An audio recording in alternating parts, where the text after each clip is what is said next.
نحمده ونصلي على رسوله الكريم اما بعد فاعوذ بالله من الشیطان الرجیم کہ رسول اللہ صلی اللہ علیہ وسلم نے فرمایا علیکم بقیام اللیل فإنه دأب الصالحین قبلکم وهو قربۃ لکم الی ربکم ومغفرۃ للسیئات ومنہاۃ عن الاثم۔ حضرت ابو امامہ رضی اللہ تعالی عنہ سے روایت ہے کہ رسول اللہ صلی اللہ علیہ وسلم نے فرمایا تہجد ضرور پڑھا کرو کیونکہ وہ تم سے پہلے صالحین کی روش ہے، یعنی یہ نماز صرف امت مسلمہ کے لیے نہیں بلکہ ہم سے پہلے دیگر امتوں کے جو نیک لوگ گزرے ہیں ان کی روش بھی یہی ہے، اور تمہارے لیے اپنے رب کے قرب کا وسیلہ ہے، یعنی تہجد وسیلہ ہے کس کا؟ اللہ کا قرب حاصل کرنے کا، اور گناہوں کے مٹنے کا ذریعہ ہے، اور مزید گناہوں سے بچنے کا سبب ہے، یعنی پچھلے گناہوں کے صاف ہونے کا ذریعہ۔ نمبر 3، مزید گناہوں سے بچنے کی طاقت انسان کو نصیب ہوتی ہے اس کے ذریعے، یعنی گناہوں سے روک بنتا ہے۔ یہ روایت جو ہے ابن خزیمہ کی ہے۔ حضرت ابو ہریرہ رضی اللہ تعالی عنہ روایت کرتے ہیں کہ رسول اللہ صلی اللہ علیہ وسلم نے فرمایا اس شخص پر اللہ کی رحمت ہو جو رات کو اٹھا، پھر نماز تہجد پڑھی، پھر اپنی بیوی کو جگایا، پھر اس نے نماز پڑھی، پھر اگر عورت غلبہ نیند کے باعث نہ جاگی تو اس کے منہ پہ پانی کے چھینٹے مارے، اور اس عورت پر بھی اللہ کی رحمت ہو جو رات کو اٹھی، نماز پڑھی، اپنے شوہر کو جگایا، پھر اس نے نماز پڑھی، پھر اگر شوہر نہ جاگا تو اس کے منہ پر پانی کے چھینٹے مارے۔ برابر کی بات ہے، دونوں کے لیے اجر بھی برابر کا ہے اور دونوں کو حق بھی برابر کا ہے جگانے کا، اور دونوں کو پانی کا چھینٹا مارنے کا بھی حق ہے، اور اس میں کسی کی بھی بے عزتی کی بات نہیں، یعنی عورت اگر ایسا کرے اپنے شوہر کے ساتھ تو وہ اس کی طرف سے کوئی روڈنس نہیں ہوگی، کیونکہ عام طور پر جب کسی کو نیند کی حالت میں جگایا جاتا ہے اور خصوصاً اگر اس پہ پانی پھینک دیا جائے تو وہ کیا سمجھتا ہے کہ اس کی بہت بے عزتی ہو گئی یا اس کے ساتھ بہت برا کیا گیا، اور عموماً لوگ اس وقت بہت غصے کا مظاہرہ پھر کرتے ہیں کہ کیوں جگایا جا رہا ہے۔ حضرت ابو ہریرہ رضی اللہ تعالی عنہ کہتے ہیں کہ رسول اللہ صلی اللہ علیہ وسلم فرماتے تھے فرض نماز کے بعد سب نمازوں سے افضل تہجد کی نماز ہے، یعنی فرائض بہرحال افضل ہے اور نوافل میں سب سے افضل تہجد کی نماز۔ رسول اللہ صلی اللہ علیہ وسلم نے فرمایا جب انسان سوتا ہے تو شیطان اس کے سر کی گدی پر 3 گریں لگاتا ہے اور کہتا ہے کہ رات بڑی لمبی ہے، یعنی اس کو تھپکی دیتا ہے اور کہتا ہے لمبی رات ہے، ابھی سوئے رہو، ابھی ٹائم ہے، ٹھہر کے اٹھنا، یعنی اس کو سلائے رکھتا ہے۔ اگر وہ بیدار ہو کر اللہ کا ذکر کرے، یعنی آنکھ کھلے اور اللہ کا ذکر کو شروع کر دے تو ایک گرہ کھل جاتی، شیطان کے پھندے سے انسان آزاد ہونے لگتا ہے۔ اگر وضو کرے تو دوسری گرہ کھل جاتی، اگر نماز پڑھے تو تیسری گرہ کھل جاتی، اور وہ شادمان اور پاک نفس ہو کر صبح کرتا ہے۔ یعنی جو شخص صبح نماز کے وقت پر، تہجد کے وقت، یا پھر کم از کم فجر کے وقت اٹھ جاتا ہے، اللہ کا ذکر کرتے ہوئے وضو کرے اور پھر نماز پڑھ لے، سورج نکلنے سے پہلے پہلے یہ کام کر لے تو وہ ایک مطمئن شخص کی طرح اٹھتا ہے، ورنہ اس کی صبح خبیث اور سست نفس کے ساتھ ہوتی۔ عام طور پر ہم اطمینان کی تلاش میں رہتے ہیں، سکون کی تلاش میں رہتے ہیں، اور یہ سوچتے ہیں کہ ہمیں ڈپریشن ہے یا ہمارے اندر ایک غم ہے، تو ہم اس کے اسباب نہیں جانتے کہ سبب کیا ہے۔ ان کے اسباب میں سے ایک بڑا سبب شیطان کی گرفت میں ہونا ہے، اور شیطان اپنی گرفت ویسے تو دن کے وقت بھی انسان پر رکھتا ہے، لیکن خصوصاً رات کے وقت جب انسان سو جاتا ہے تو وہ نہیں چاہتا کہ سوتا ہوا اٹھے انسان، اور اگر انسان ہمت کر کے اٹھ جاتا ہے، ذکر کرتا ہے، وضو کرتا ہے اور نماز پڑھ لیتا ہے تو یہیں سے اطمینان قلب کا آغاز ہو جاتا ہے، اس کی تسلی ہو جاتی۔ رسول اللہ صلی اللہ علیہ وسلم نے فرمایا اللہ تعالیٰ ہر رات آسمان دنیا پر نزول فرماتے ہیں، یعنی زمین سے سب سے قریبی آسمان پر۔ جب 1/3 رات باقی رہ جاتی ہے تو فرماتے ہیں ہے کوئی جو مجھے پکارے؟ اس وقت اللہ تعالیٰ بندوں کو پکارتے ہیں، ہے کوئی جو مجھے پکارے میں اس کی دعا قبول کروں، ہے کوئی جو مجھ سے مانگے میں اس کو دوں، ہے کوئی جو مجھ سے بخشش طلب کرے تو میں اس کو بخش دوں۔ گویا یہ وقت دعا کی قبولیت کا وقت ہے، انسان جو مانگے اس کو ملتا ہے، اور خصوصی طور پر بخشش کے طلب کرنے کا وقت، جیسے قرآن پاک میں آتا ہے وَبِالْأَسْحَارِ هُمْ يَسْتَغْفِرُونَ وَبِالْأَسْحَارِ هُمْ يَسْتَغْفِرُونَ، اور سحری کے وقت وہ استغفار کرتے ہیں۔ اب ہو سکتا ہے کہ آپ کہیں کہ نہیں ہم نے تو زندگی میں کوئی خاص گناہ کیے ہی نہیں، اس لیے ہمیں تو بخشش کی ضرورت ہی نہیں. بخشش مانگے گناہگار لوگ، ہم تو نیک لوگ ہیں، نیک کام کرتے ہیں، دن رات قرآن پڑھتے پڑھاتے ہیں، اس لیے ہماری تو ضرورت نہیں.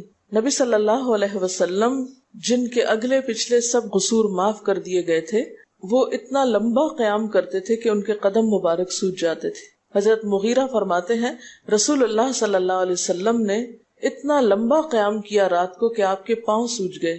آپ سے سوال کیا گیا کہ آپ اتنی مشقت کیوں کرتے ہیں، اپنے آپ کو اتنا کیوں تھکاتے ہیں، حالانکہ آپ کے تو سارے گناہ معاف کر دیے گئے. آپ نے فرمایا کیا میں اللہ کا شکر گزار بندہ نہ بنوں؟ یعنی صرف گناہوں کی بخشش ہی نہیں بلکہ نعمتوں پر شکر بھی واجب ہے. جہاں ایک طرف گناہوں کی بخشش انسان کے لیے اللہ کے قرب کے راستے ہموار کرتی ہے، وہاں اللہ تعالیٰ کا شکر ادا کرنا بندے کو اللہ کا قرب عطا کرتا ہے. اچھا، اب پہلی سنت میں آپ کو بتاؤں گی کہ اگر آپ تہجد کے وقت اٹھے ہیں تو سب سے پہلے آپ کیا پڑھیں گے.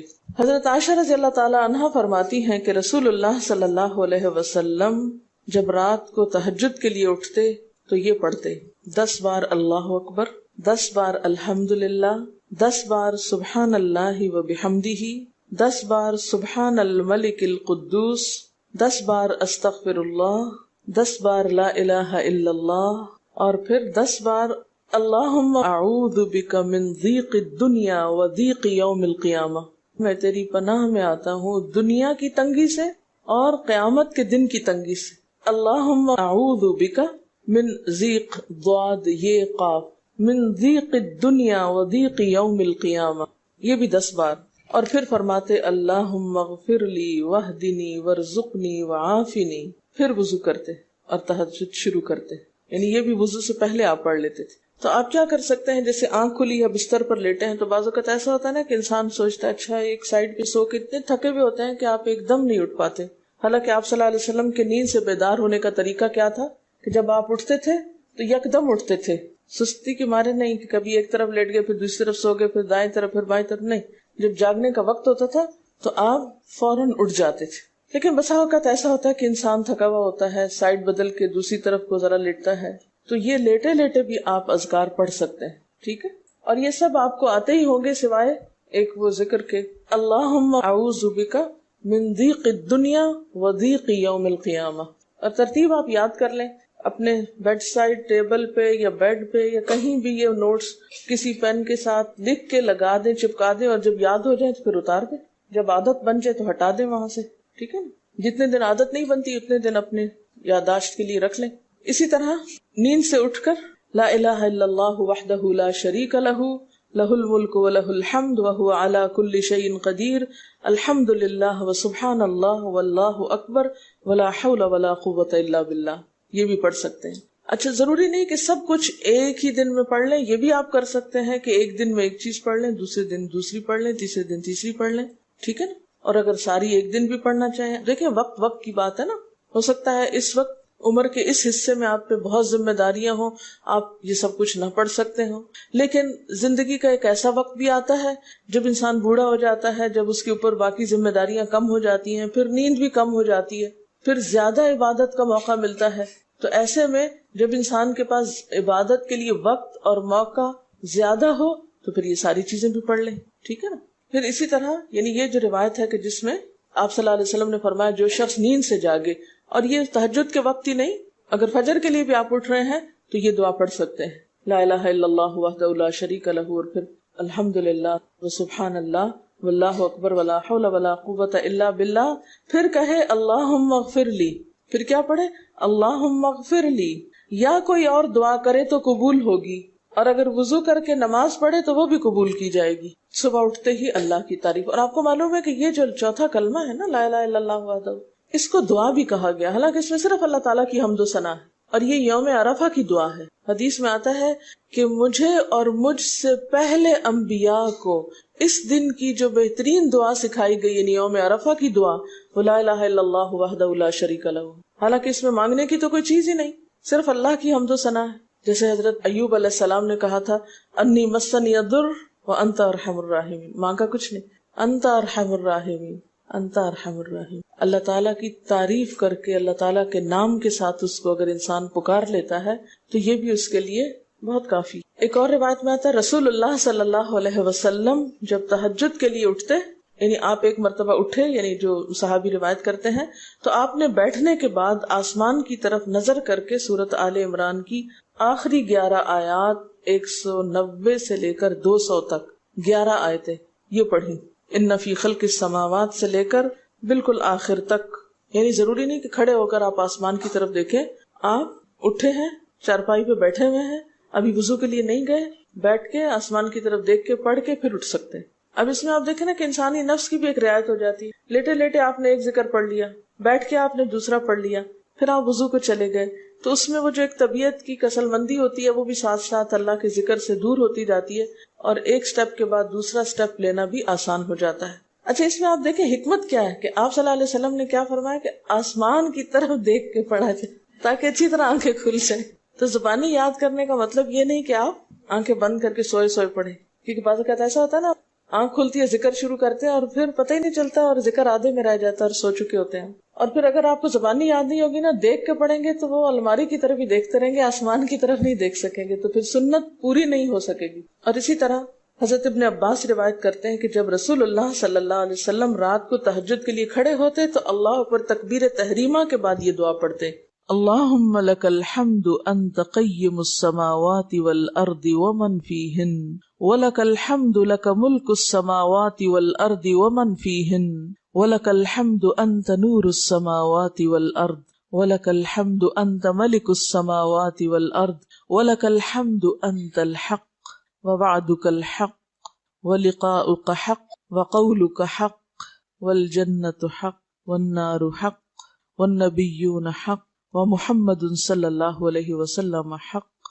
والساعة حق اللهم لك اسلمت وبك آمنت وعليك توكلت وإليك أنبت وبك خاصمت وإليك حاكمت فاغفر لي ما قدمت وما أخرت وما أسررت وما أعلنت أنت المقدم وأنت المؤخر لا الہ الا انت. الہی تیرے ہی لیے ہے ساری تعریف، زمین و آسمان اور جو کچھ ان میں ہے سب کو تو ہی قائم رکھنے والا ہے. تیرے ہی لیے ہے ساری تعریف، زمین و آسمان اور جو کچھ ان میں ہے اس سب کی بادشاہی تیرے ہی لیے ہے. تیرے ہی لیے ہے ساری تعریف، تو ہی روشن کرنے والا ہے زمین و آسمان کو، تیرے ہی لیے ہے ساری تعریف. تو ہی بادشاہ ہے زمین و آسمان کا، تیرے ہی لیے ہے ساری تعریف. تو حق ہے، تیرا وعدہ حق ہے، تیری ملاقات حق ہے، تیرا کلام حق ہے، جنت حق ہے، جہنم حق ہے، تمام انبیاء حق ہیں اور محمد صلی اللہ علیہ وسلم حق ہیں، قیامت حق ہے. الہی میں تیرے سامنے جھک گیا، میں صرف تیرے ساتھ ایمان لایا، میں نے صرف تجھی پر بھروسہ کیا، میں نے صرف تیری طرف رجوع کیا، صرف تیری ہی مدد سے دشمنوں سے جھگڑتا ہوں، میں نے صرف تجھے ہی اپنا حاکم مانا. سو تو میرے اگلے پچھلے اور ظاہر و پوشیدہ اور جنہیں تو مجھ سے زیادہ جانتا ہے سارے کے سارے گناہ معاف کر دے. تو ہی آگے کرنے والا ہے، تو ہی پیچھے ڈالنے والا ہے، تیرے سوا کوئی سچا معبود نہیں ہے. یہ جو دعا استفتاح ہے تہجد کے وقت کی، یہ باہر نہیں نماز کے اندر پڑھنے کی دعا ہے. ہم دعا مانگتے ہیں اللہم اجعلنی لک ذکارا لک شکارا. ان دعاؤں کے پڑھے بغیر ذکار کیسے بن سکتے ہیں؟ ذکار کا صیغہ تو فعال کے اوپر ہے نا، بہت زیادہ ذکر کرنے والا. والذاکرین اللہ کثیرا والذاکرات. تو ذاکرات کیسے بن سکتے ہیں جب تک کہ یہ دعائیں زبانی نہ آتی ہوں اور اپنے وقت پر نہ پڑھی جاتی ہوں. ویسے بھی ذکر بہت اچھی چیز ہے، لیکن جو مسنون ذکر ہے اور جو نبی صلی اللہ علیہ وسلم کے طریقے کے مطابق ہے، جو اطمینان قلب اور خوشی اس وقت اس کام کو اس طریقے پہ کر کے نصیب ہوتی ہے، وہ اس کے علاوہ نہیں ہوتی. اگرچہ اس سے خوشی ہوتی ہے لیکن اس طرح کی نہیں نصیب ہوتی، اس طرح کا اطمینان نہیں ہوتا. آپ تجربہ کر کے دیکھ لیں، سنت کے مطابق زندگی گزارنا اور اپنی مرضی کے مطابق زندگی گزارنا، یہ دو مختلف لائف سٹائلز ہیں، دو مختلف طریقہ ہے زندگی ہیں. دونوں کا امپیکٹ فرق ہوتا ہے، اثرات فرق ہوتے ہیں. اور یہ نہیں کہ یہ کوئی بہت مشکل عمل ہے، بہت مشکل کوئی نہیں ہے، ہم کر سکتے ہیں. لیکن بات یہ ہے کہ ہم کرنے کی کوشش کریں، ارادہ تو کریں. پہلے تو آپ اپنے آپ سے یہ پوچھیں ارادہ بھی کیا کہ نہیں، کیونکہ اگر ارادہ ہو گیا نا تو کام بھی ہو جائے گا. مشکل یہ ہے کہ ہم جب کوئی ایسا کام سنتے تو پھر سوچتے نہیں ہمارا تو حالات اتنے کٹھن ہیں کہ یہ عمل ہمارے لیے نہیں، ویسے بھی نفل ہے، کوئی بات نہیں، نہ بھی ہو سکا تو کیا ہے، یہی کہہ کے ہم چھوڑ دیتے ہیں چیزوں کو کہ نہیں. لیکن میں سمجھتی ہوں کہ جو عمر آپ بچیوں کی خاص طور پر اس وقت اس عمر کو غنیمت سمجھے اور اس میں آپ نے جو کچھ اب یاد کر لیا، عادت ڈال لی، وہ اگلی زندگی میں شدید مصروفیت کے باوجود بالکل عادت ثانیہ ہو جائے گی، ایک روٹین ہو جائے گی اور آپ کو مشکل نہیں ہوگی. لیکن اگر اب نہیں عادتیں ڈالی، کل کو یا نئے سرے سے عادت ڈالنا بہت مشکل ہوگا. سنت مشکل نہیں ہے، صرف یہ ہے کہ ارادے، نیت اور پھر کوشش کی ضرورت ہے. کر لیں گے تو ہو بھی جائے گا، آخر کرنے والے کرتے ہیں. لیکن جب ہم پہلے ہی سے سوچ لیتے نہیں بڑا مشکل، وہ تو اللہ والے کرتے ہیں اور وہ تو نیک لوگوں کا کام ہے، ہم تو نہ اللہ والے ہیں اور نہ ہی نیک ہیں، تو کیوں نہیں ہے، ہو جائے. اب آپ صلی اللہ علیہ وسلم کے تہجد کی کیفیت کیا تھی؟ حضرت ابو ذر کہتے ہیں کہ رسول اللہ صلی اللہ علیہ وسلم نے تہجد میں اتنا قیام کیا کہ اس ایک آیت کو پڑھتے پڑھتے صبح کر دی. ایک آیت پڑھتے پڑھتے صبح کر دی. کون سی آیت تھی وہ؟ ان تعذبہم فانہم عبادک وان تغفر لہم فانک انت العزیز الحکیم. ایک آیت کو اتنی دفعہ پڑھا اور پڑھتے رہے اور پڑھتے رہے اور پڑھتے رہے، اسی میں صبح ہو گئی. تو طویل قیام جو ہے ضروری نہیں کہ وہ صرف کس وقت ہو، کوئی لمبی سورت پڑھ کے ہی، چھوٹی سورت بھی ہو سکتی ہے، لیکن روح کے ساتھ، شعور کے ساتھ اگر آپ دوہرا کے بھی پڑھیں. مثال کے طور پہ آپ نے کوئی سورت یاد کر لی ہے اور آپ پڑھنے کھڑے ہوئے ہیں اور آپ کو صحیح طرح آتی نہیں ہے، یا آتی ہے تو اتنی تیز نہیں آتی، بہت رٹی ہوئی نہیں ہے، تو کوئی بات نہیں، ایک آیت کو 2 دفعہ 3 دفعہ بھی آپ اس کو پڑھ سکتے ہیں اور اس طرح بھی پڑھ کے لمبا کر سکتے ہیں. یعنی طویل قیام صرف زیادہ قرات سے ہی نہیں، مختلف طریقوں سے ہو سکتا ہے. یہ آیت ہے سورۃ المائدہ کی 118 نمبر آیت ہے. اگر تو انہیں عذاب دے تو وہ تیرے بندے ہیں، اور اگر تو انہیں معاف کر دے تو یقیناً تو غالب اور حکمت والا ہے. حضرت حذیفہ رضی اللہ تعالی عنہ نے نبی صلی اللہ علیہ وسلم کو تہجد پڑھتے دیکھا. وہ کہتے ہیں سورۃ فاتحہ کے بعد آپ نے سورۃ بقرہ پڑھی، پھر رکوع کیا. آپ کا رکوع آپ کے قیام کی مانند تھا. ہماری تو کمر نہ ٹوٹ جائے. کر کے تو ذرا دیکھیں. میں نے زندگی میں پہلی دفعہ رمضان میں طویل رکوع اور سجدے کا موقع ملا. اس سے پہلے تو اس طرح کا سچ پوچھے کانسیپٹ بھی کوئی نہیں تھا، کیونکہ بہت سی چیزیں جب ہم پڑھتے ہیں تو ہم کہتے ہیں ہاں یہ نبی صلی اللہ علیہ وسلم کے لیے ہے، یہ تو آپ کی شان ہے اور آپ کا مقام ہے. ہم تو عام کمزور بندے ہیں. اصل میں ہم کمزور کیوں ہیں؟ اس لیے کہ ہم نے اپنی انرجیز بیکار باتوں میں بہت لگا رکھی، بیکار غم پالے ہوئے ہیں، بیکار مشغلے ہیں، بیکار گفتگویں ہیں. تو انرجی تو لگتی ہے نا. آپ فضول کی باتیں سوچیں تو کیا انرجی نہیں لگے گی؟ آپ لایانی چیزوں پہ کڑنا شروع کر دیں، کیا انرجی نہیں لگے گی؟ لگے گی. تو پھر آپ کے پاس کوئی تعمیری مثبت کام کرنے کے لیے نہ وقت ہے نہ انرجی ہے. پھر اس وقت تک آپ خالی ہو چکے ہوتے ہیں. رات کو دیر تک آپ اگر فضول گپ شپ کرتے رہے تو صبح اٹھے گا کون، اور پھر صبح پڑھے گا کون، اور اگر پڑھے بھی تو کیا پڑھے اس میں. کبھی آپ نے سوچا کہ احادیث کی یہ جو کتابیں ہیں یہ ساری کی ساری صرف آپ کی گفتگو نہیں، آپ کے عمل کا بھی احاطہ کیے ہوئے ہیں، اور ٹوٹل آپ کی گفتگو یہی ہے. اور اگر ہم اپنی گفتگو کو دیکھیں اور ہماری باتوں کی کوئی کتاب تیار ہو، نبی صلی اللہ علیہ وسلم کی عظمت کو پہچانے، ہم اپنی گفتگو کا جائزہ لیں. اگر ہماری گفتگو بھی ریکارڈ ہو کر لوگوں کے پاس جانے لگے، لوگوں تک پہنچنے لگے، ہم عملی نمونہ کیوں نہیں لوگوں کے لیے؟ ہمیں دیکھ کر لوگوں کے عمل کیوں نہیں بدلتے؟ ہماری بات لوگوں پر اثر کیوں نہیں کرتی؟ کبھی سوچا ہم نے؟ صرف اپنی گفتگو کے آئینے میں ہی اپنے آپ کو پہچان لے کہ ہم کہاں ہیں، کون ہیں، کہاں کھڑے ہیں، لوگوں کے بیچ میں کیا باتیں کرتے ہیں، لوگوں کے پیٹھ پیچھے کیا باتیں کرتے ہیں، کہاں کس حال میں کیا کر رہے ہوتے ہیں. ہر شخص اپنے آپ کو خود پہچان سکتا ہے. کیا واقعی ہم اس لائق ہیں کہ کوئی ہم سے کچھ سیکھے؟ صرف اپنی گفتگو کے آئینے میں خود کو پہچانے. بعض اوقات کتنا بیکار بولتے ہیں، کتنا بے مقصد بولتے ہیں، کتنا ضرورت سے زائد بولتے ہیں. اس کا یہ مطلب نہیں کہ مصنوعی خاموشی اپنے اوپر مسلط کر لیں، کیونکہ پھر ہم دوسری ایکسٹریم پہ نکل جاتے ہیں. لیکن بامقصد گفتگو کتنی ہے ہماری باتوں میں جو واقعی فائدہ مند ہو، تو پھر ذرا روک بھی لیا کریں نا اپنے آپ کو. اپنے ساتھ خود ہی محنت کریں گے تو بات بنے گی. سوچیں تو، احساس تو کریں. جب کریں گے تو انشاءاللہ کامیابی بھی ہوگی. لیکن پہلی بات تو یہ نا کہ ہم جو کچھ کرتے ہیں نہ اس کا حساب کرتے ہیں، نہ اس کے بارے میں سوچتے ہیں کہ ہم کر کیا رہے ہیں. ہمیں نیکی نہ کرنے کا موقع یا ہمارے نیکی نہ کرنے کا ایک سبب اور ایک بڑی وجہ ہماری انرجیز کا بیکار چیزوں میں استعمال ہونا ہے، فضول کی سیاست میں ملوث ہونا ہے. اپنی ذمہ داریوں کا ہمیں ہوش نہیں ہوتا، دوسروں کے کاموں میں مداخلت خوب سوچتی ہے. خود کیا کر رہے ہیں اس کا کچھ پتہ نہیں، دوسرے کیا کر رہے ہیں اس سے بہت دلچسپی، یا کیا نہیں کر رہے. بہت سے لوگ، بہت سی خواتین کمر درد کی شکایت کرتے، اور اس کی ایک بڑی وجہ نمبر 1 رکوع کا صحیح پوزیشن پہ نہ ہونا ہے، اور نمبر 2 اس پوزیشن پہ کوئی ایکسرسائز نہیں ہماری ہوتی.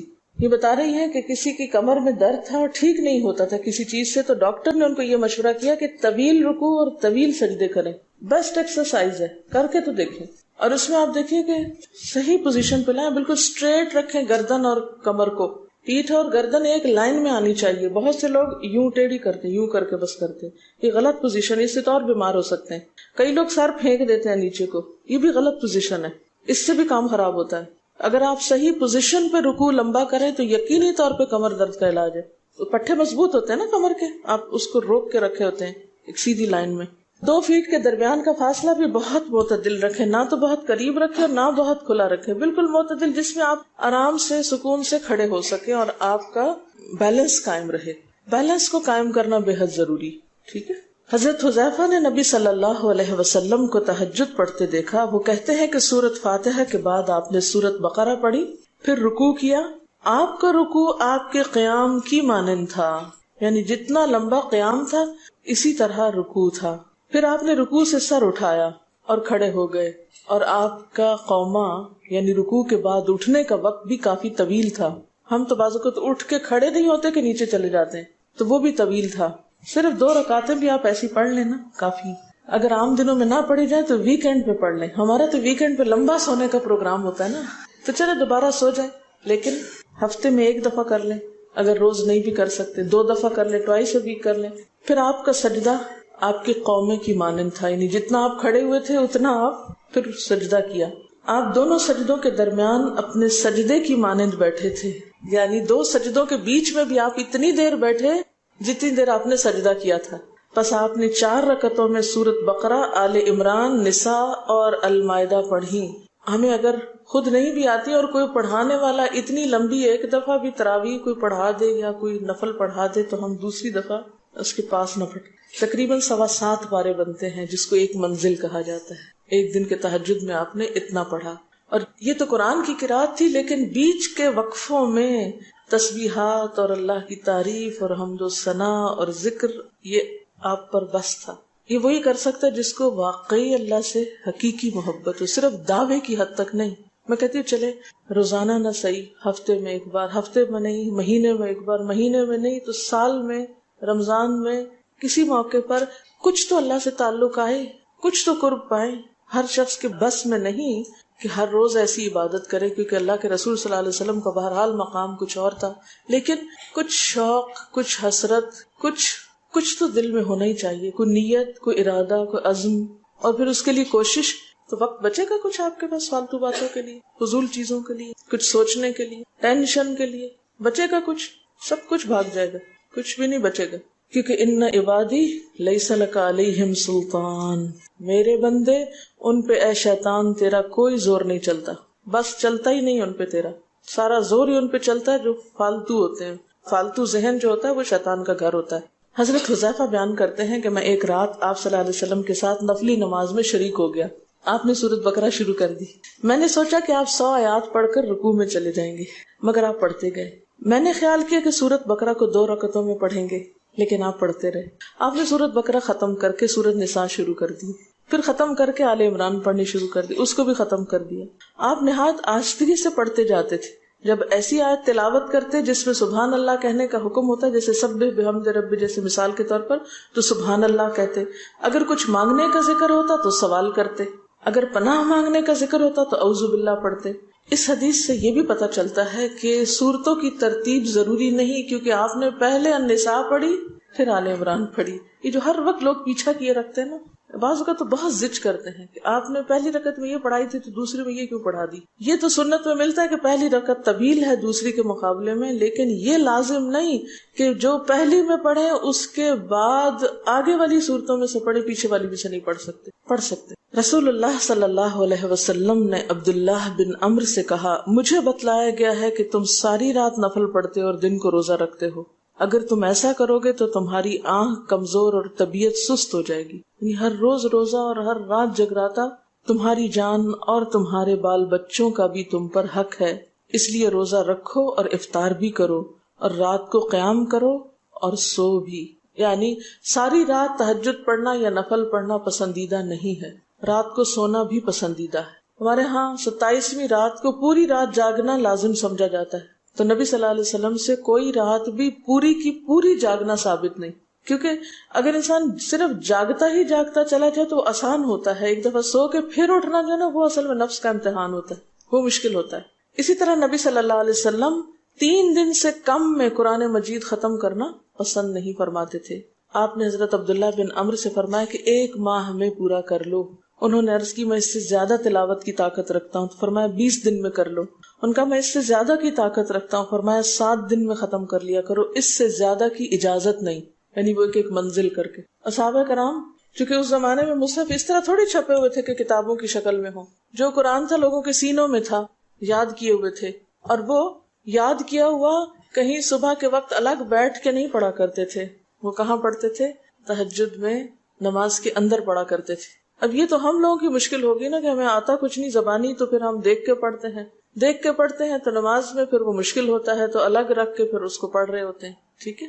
لیکن زیادہ بہترین پڑھنا نماز کے اندر کا پڑھنا ہے، اگرچہ دیکھ کے پڑھنے کی اس میں بھی اجازت ہے، لیکن ان کی چونکہ شدید حرص تھی حضرت عبداللہ بن عمرو کی، تو آپ نے ان کو 3 دن کی پھر اجازت دے دی تھی، اور آپ نے فرمایا کہ اس شخص کو قرآن کی کچھ سمجھ نہیں ہو سکتی جو 3 سے بھی کم دن میں قرآن پڑھے۔ نبی صلی اللہ علیہ وسلم نے فرمایا جو شخص رات کے نوافل میں 200 آیات تلاوت کرتا ہے وہ اطاعت گزار مخلص لوگوں میں شمار ہوتا ہے۔